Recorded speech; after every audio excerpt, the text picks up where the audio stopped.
manera de introducción, la psicometría es una de las ramas de la psicología que básicamente nos ayuda a proporcionar modelos matemáticos para poder transformar hechos en datos, con la finalidad de poderle asignar algunos números a respuestas dadas por sujetos en diferentes evaluaciones. Eso como forma general de lo que es la psicometría. Una rama de la psicología que básicamente lo que nos permite es medir algún fenómeno, algún criterio que nosotros identifiquemos dentro de un dominio de conceptos.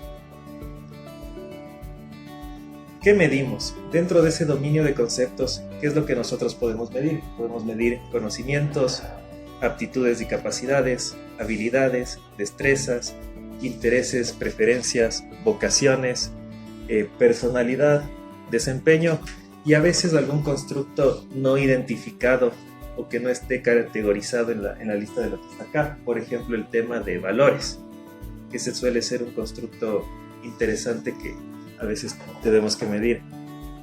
O en plano un poco más temas sociales, personales como romance, indicadores de felicidad, etcétera, etcétera, etcétera.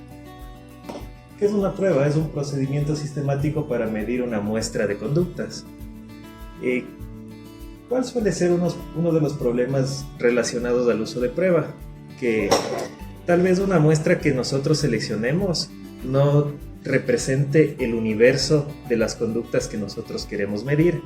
Otro, se obtendrá la misma calificación de una muestra diferente extraída del mismo dominio. Ese es uno de las dos preguntas principales que trata de responder la psicometría a lo largo de todo el proceso que hace para poder validar un instrumento y ver su confiabilidad. ¿Qué es un rasgo? Es un conjunto de conductas interrelacionadas o interconectadas y estos tratan de ser características estables en el tiempo y en diferentes circunstancias, y estos rasgos infieren con medidas indirectas. Inferimos rasgos a partir de respuestas. ¿Qué nos quiere decir esto? Que nosotros lo que tratamos de medir en lo que vimos anteriormente en esa lista son cosas que tengan persistencia en los individuos, en el tiempo, entre pares, etcétera, etcétera, etcétera. Y estas deben tener como que una base que las haga perdurar en el tiempo. Por ejemplo, cuando hablamos de personalidad, empezamos a hablar de carácter, que es como una base contextual donde está la persona, y el temperamento, que es la base biológica. Si nosotros juntamos estos dos conceptos, vamos configurando espectros de personalidad que son duraderos en el tiempo, son persistentes, se los puede relacionar entre sujetos, y eso es a lo que nosotros denominamos rasgos. La psicometría dentro de las ciencias de la salud y del comportamiento nos permite medir características y diferencias individuales dentro de los sujetos. De hecho, en algunos lugares no se llama psicometría, sino se llama así, características y diferencias individuales, porque le dan un abordaje mucho más global. Aunque como varias definiciones de la psicología, y eso es lo que vamos a ver a continuación, depende bastante del enfoque que se tenga, de la rama teórica de la que nosotros estemos hablando, y también del criterio de lo que se quiera medir. Eso ya lo vamos a ir revisando. ¿Qué propósitos tiene la medición que nosotros hacemos en la psicometría? Tiene estos 5 propósitos por lo general. El primero es selección. Por ejemplo, este es un uso organizacional que nos ayuda a determinar quién es apto para una posición con un fin predictivo, quién es apto para una posición en un puesto de trabajo, quién con una prueba, con una batería, con una serie de herramientas psicométricas nos va a dar la mayor predictividad de tener un buen desempeño o no en una posición. La otra es ubicación. Esta suele ser más un uso educativo, ubicación de niveles de aptitudes o destrezas, es decir, con estas destrezas que tú conoces, cuál es el grado de conocimiento que tienes sobre esto, entonces en qué nivel te ubico, qué es lo que te hace falta aprender, etcétera, etcétera, etcétera. Diagnóstico, que aquí entramos en el plano de la psicología clínica, también educativa, para detección de desórdenes. Esa palabra puede ser delicada, es para para brindarle una asesoría y brindarle herramientas a un sujeto como para poder ir planificando una intervención. Es lo que hacemos en diagnóstico, entender cuáles son los rasgos, por dónde puede ir la intervención y en base a eso empezar a planificar qué herramientas a nivel psicológico yo podría utilizar para empezar a hacer una intervención con una persona. Pruebas de hipótesis, estas son de uso de investigación. Por ejemplo, ¿qué rasgos de personalidad predicen el desempeño docente? ¿Qué rasgos de personalidad pueden predecir la satisfacción, el desempeño, etcétera, etcétera, etcétera? Clasificación, uso en educación, se miden aptitudes de intereses, la típica prueba de aptitud que te toman cuando estás en el bachillerato para saber y ver qué preferencias tienes, qué intereses tienes, y eso agruparlos en qué carreras podrías seleccionar. Esas son una de las principales propósitos que se tiene dentro de la medición en psicometría. Aquí vamos a entrar un par de conceptos claves y estos son los conceptos que quiero que les quede de la capacitación. Pueden olvidarse todo lo demás, pero estos son unos conceptos claves que me gustaría que se lleven. Ya. ¿Cuál es la diferencia entre la evaluación referida a la norma y la evaluación referida a un criterio? En la definida a la norma se compara un grupo normativo, una muestra o grupos de individuos, y en la que es referida al criterio se evalúa solamente en base al criterio establecido.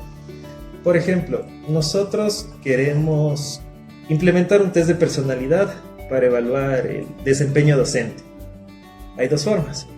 La una es enfocada a la norma. ¿Qué significa? Nosotros tenemos la clásica campana de Gauss. Y lo que hacemos es, cuando trabajamos referidos a la norma, es comparar las calificaciones de varios individuos con ciertas condiciones, por ejemplo, que vivan en Quito, que tengan tercer nivel, y vamos viendo cómo se compara un sujeto versus esa norma. Digamos que de los métodos es bastante bueno este método como para poder encontrar relaciones causales a los fenómenos psicológicos. Pero la que es referida al criterio, para algunos expertos, es como la mejor que existe. ¿Por qué? Porque, volviendo al mismo ejemplo, digamos que nosotros queremos utilizar un test de personalidad para entender cómo eso puede predecir el desempeño. Entonces lo que nosotros hacemos es no comparar a los sujetos contra los sujetos, sino tener las evaluaciones de desempeño de todos estos sujetos y hacer unas pruebas de estadísticas que están acá. La primera es la correlación, entender qué rasgos de personalidad y si tienen significación estadística pueden predecir el desempeño. Por ahí más adelante tengo unos ejemplos, pero les adelanto que uno de los que es más persistente es el autocontrol. Casi que el autocontrol en diferentes disciplinas, educación, ventas, producción, tiende a predecir el desempeño como una buena significación estadística. Entonces lo que tienes ahí es que sabes exactamente qué rasgo de personalidad y sabes en qué magnitud y en qué medida predice el desempeño. Por ejemplo, puedes explicar la varianza explicada del desempeño con una prueba de personalidad en un 14%, en un 20%. En el caso del autocontrol es como un 20-30% dependiendo, pero el promedio es como el 20%. Pero en ese caso específico, si yo comparo la personalidad con el desempeño de esa población, sabría exactamente cuánto puedo predecir de eso. Y esos son los dos conceptos que están ahí. La correlación simplemente nos dice la relación entre dos variables.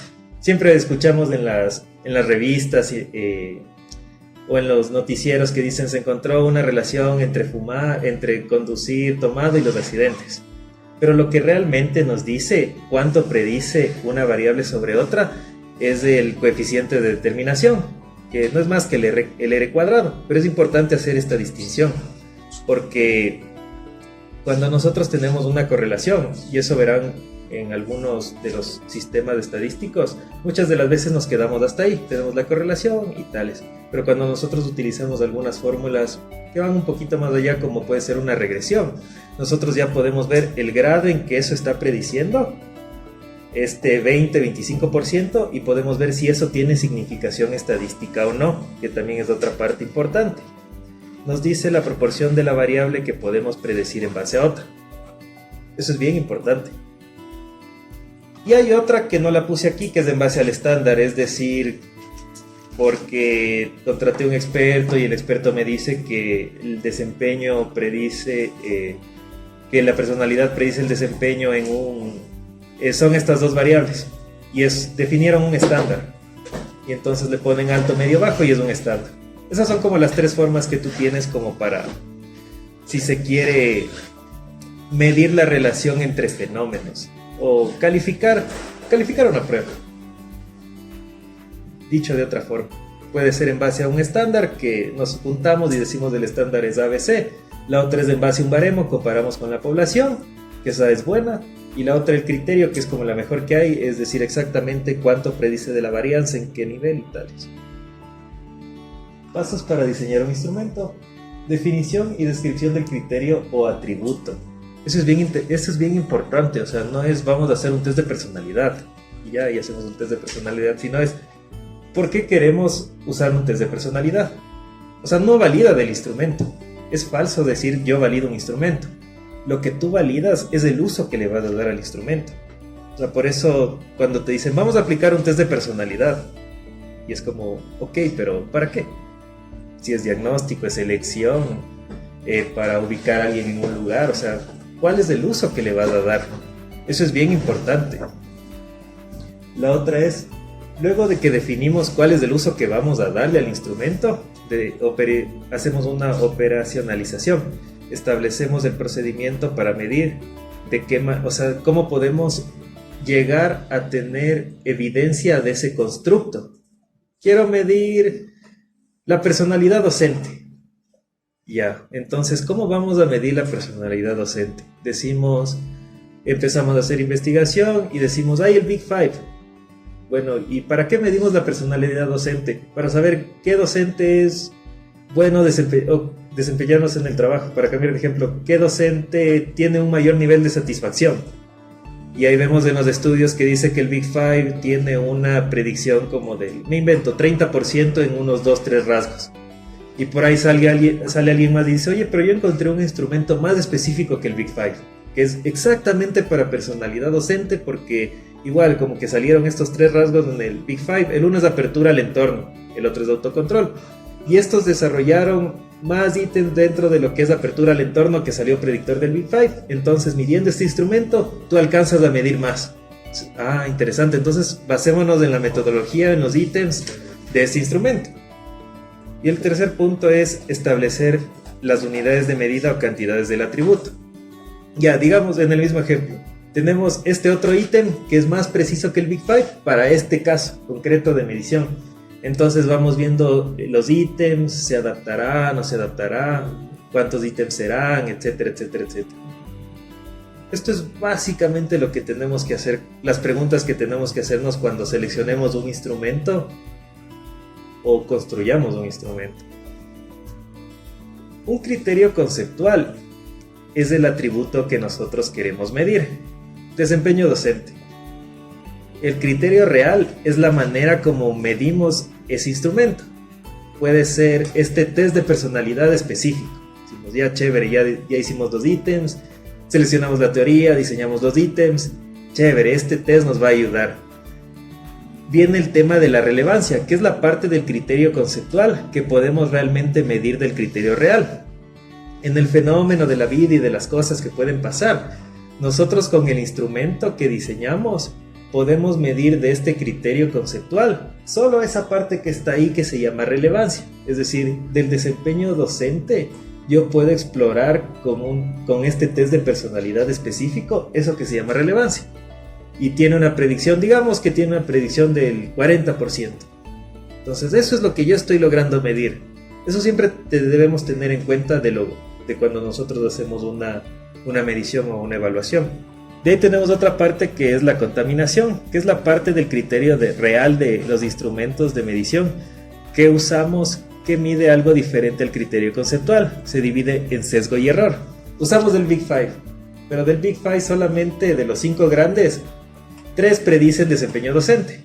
Tienes otros 2 que no predicen desempeño docente. Eso puede, de alguna forma, se lo puede tomar como algo que está ahí, que debe estar porque es como funciona el instrumento y no podemos como cercenar un instrumento validado tanto tiempo y por normativa y en el manual dice que hay que aplicarlo completo, pero solo vamos a utilizar esos 3 rasgos porque son los que encuentran relevancia. Ahora vamos a conversar sobre las limitaciones de los test psicométricos. La primera limitación: una prueba o test debe emplearse solamente para apreciar los aspectos para los cuales se elaboraron. Eso significa que un test, si fue diseñado para medir integridad, no debe utilizarse para medir personalidad o para medir tendencias negativas de abuso o para medir algún otro constructo, sino se tiene que ser utilizado para medir integridad, porque para eso fue diseñado el test. Segunda, las normas baremos de una prueba no tienen validez universal, solo son válidos si los individuos que toman el test poseen características similares a los sujetos que forman la muestra que sirvió para obtener dichas normas. Eso significa que si nosotros tenemos un test y este test fue baremado en España, muy probablemente, más bien seguramente, ese baremo no sirve para medir el contexto ecuatoriano. Eso significa que hay que realizar un proceso de baremación acorde a la población a la cual se le va a aplicar el test.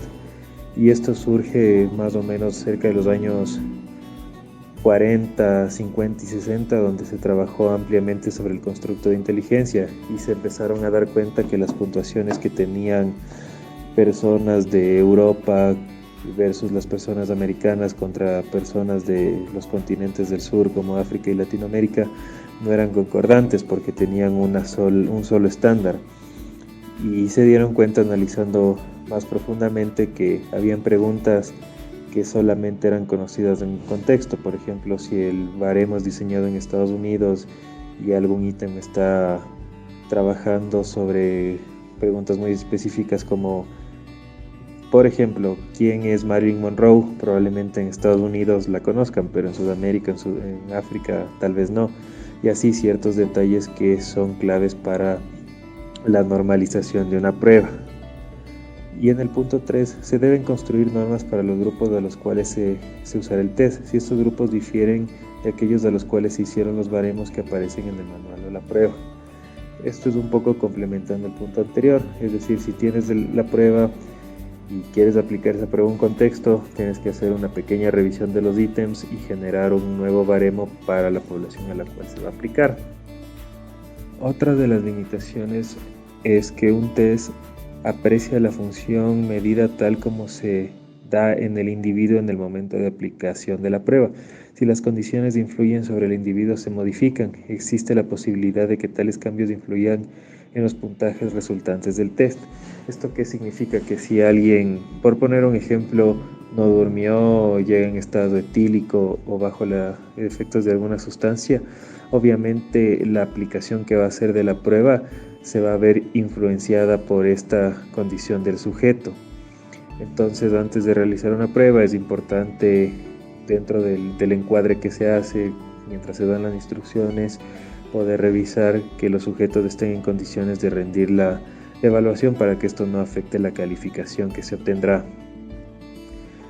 Otra de las limitaciones es que los resultados de un test no deben emplearse para diagnosticar per se estados psicológicos, deben considerarse como elementos de información que juiciosamente analizados e integrados con otros elementos de información ayudarán al diagnóstico. ¿Esto qué significa?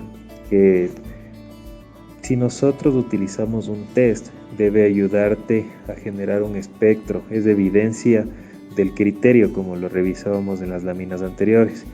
Si con este test, luego de hacer todas las pruebas, nos damos cuenta que tienes un alcance del 20% del criterio, por poner un ejemplo, si tú quieres medir inteligencia y cruzaste el test de inteligencia con una evidencia de eso que pueden ser las notas y te das cuenta que hay una predicción del 60%, digamos que hay un 40% que queda fuera de eso.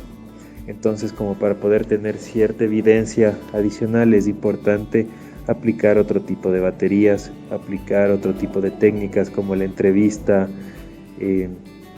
técnicas proyectivas, etcétera, etcétera, que puedan ayudarte a configurar un espectro más amplio del fenómeno que estás midiendo. Otra de las limitaciones, las categorías descriptivas, por ejemplo, inteligencia muy superior, superior, solo deben utilizarse para los test cuyos puntajes se dieron origen. Por ejemplo, las tablas de categoría del WAIS solo deben utilizarse con este test y no con otro. Esto significa que si tú tienes dos test de inteligencia y el uno tiene la clasificación de inteligencia muy superior, superior, y el otro solo tiene inteligencia normal, media y baja, o sea, no puedes utilizar la categoría de un test que tiene muy superior y superior para medir la puntuación de otro test, porque estarías afectando el constructo al cual se está refiriendo este test. Tres conceptos importantes. El uno es la validez. Eso significa que el instrumento mida lo que dice que va a medir. Y ahí volvemos a todo lo que vimos del criterio. Es decir, cuando yo utilizo un test, eso es lo que debo preguntarme. ¿El test está midiendo lo que dice que mide? ¿Sí o no? ¿Por qué? Ya vamos a ver los tipos de validez. La fiabilidad. Esto se refiere a la precisión y a la consistencia de las medidas y resultados que nosotros tenemos con la herramienta. Es decir, que sea consistente en el tiempo, entre pares, etcétera, etcétera, etcétera. Por ejemplo, cuando hablamos de fiabilidad de un instrumento, pensemos en un termómetro. Digamos que un termómetro, si tú lo utilizas para medir la temperatura de alguien, está bien porque fue diseñado para eso, pero si tú lo utilizas para medir la temperatura del mar, tal vez no sea tan fiable esa medición que tú estás haciendo. Eso hay que tener en cuenta. Y la otra es la utilidad práctica, es decir, la conveniencia de aplicar ese test, la economía, la interpretación para determinar si la prueba puede ser aplicable ampliamente, es decir, ya es un tema más situacional. Digamos que queremos medir un constructo muy específico y resulta que en todas las pruebas de fiabilidad y validez sale que el test, para que sea válido al nivel que queremos, debe tener 800 preguntas. Pero ya cuando le ves una utilidad práctica, tú dices, chuta, digamos que voy a arriesgarme de que mida 0.60 a que mida 0.40, pero le eliminé 300 preguntas. Ahí empieza a ver el tema de la utilidad práctica del instrumento. O sea, ya como aterrizado, qué es lo que vamos a hacer con el instrumento y si realmente puede ser aplicable o no aplicable, etcétera, etcétera, y qué implica hacerlo. U otras aplicaciones que tal vez no sean con test, sino más con entrevista y necesites de ciertas circunstancias para hacer bien entrevista, entonces, y ahí te vas preguntando si eso es relevante o no es relevante. Ya, vamos ahora sí a unos temas conceptuales. Cuando tú analizas un instrumento, estos son los tipos de fiabilidad que puedes medir. Test-retest. Eso significa que yo le apliqué un test a un grupo en un momento y luego de unos meses, dependiendo del constructo que esté midiendo, les vuelvo a aplicar y veo si hay consistencia en el tiempo. Es decir, que los resultados no cambiaron de un día a otro. Entonces estamos validando que hay consistencia, que hay fiabilidad, porque esas medidas se repiten en el tiempo, son consistentes. La otra es formas paralelas. Las formas paralelas se refiere a que yo aplico dos instrumentos que miden lo mismo o hago dos formas del mismo instrumento, como el Big Five que tenemos. Hay como tres formas del Big Five. Si la forma A con la forma B se relacionan, quiere decir que también el instrumento muestra que hay fiabilidad.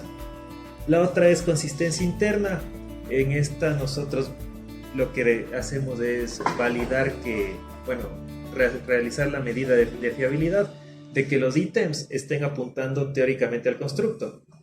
Es decir, que esos ítems tengan relación con el constructo que nosotros estamos midiendo. Y la otra es fiabilidad entre evaluados.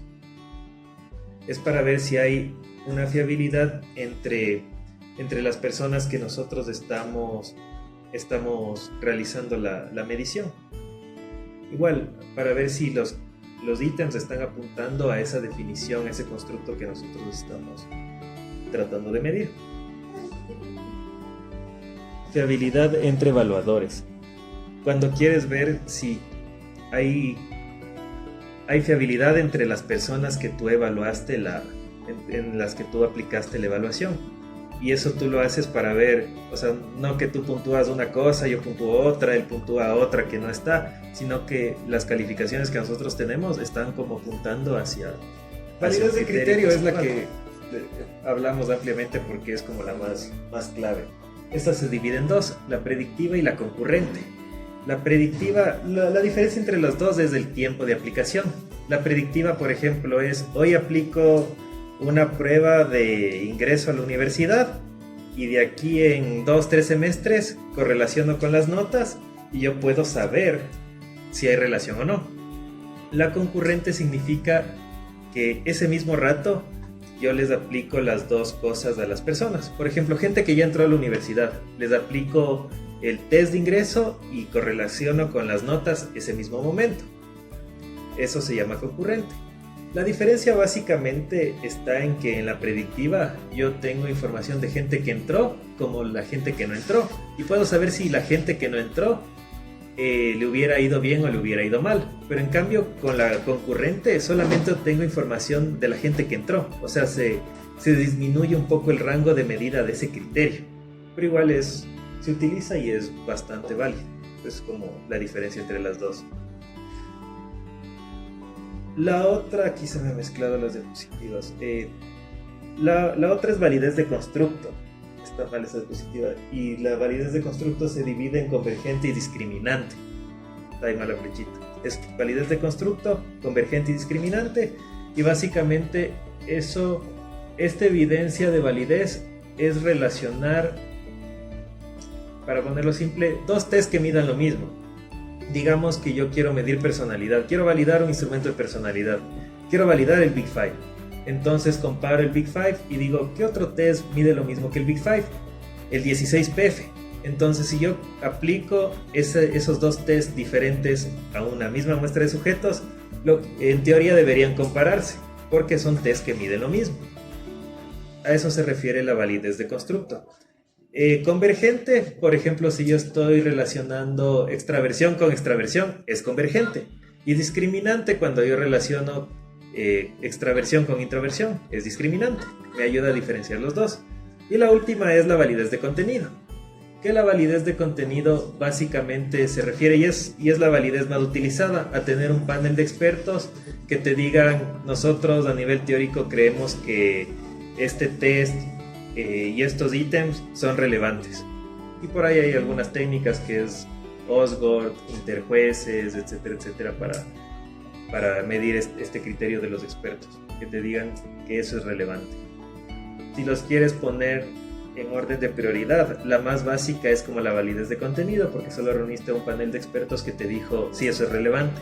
La segunda es la validez de constructo, porque estás relacionando medidas a nivel teórico. O sea, es un test comparado con otro test que miden lo mismo, entonces hay validez de constructo. Y la más adecuada es la validez de criterio, porque eso te permite relacionar el test con el fenómeno que tú quieres medir en la realidad.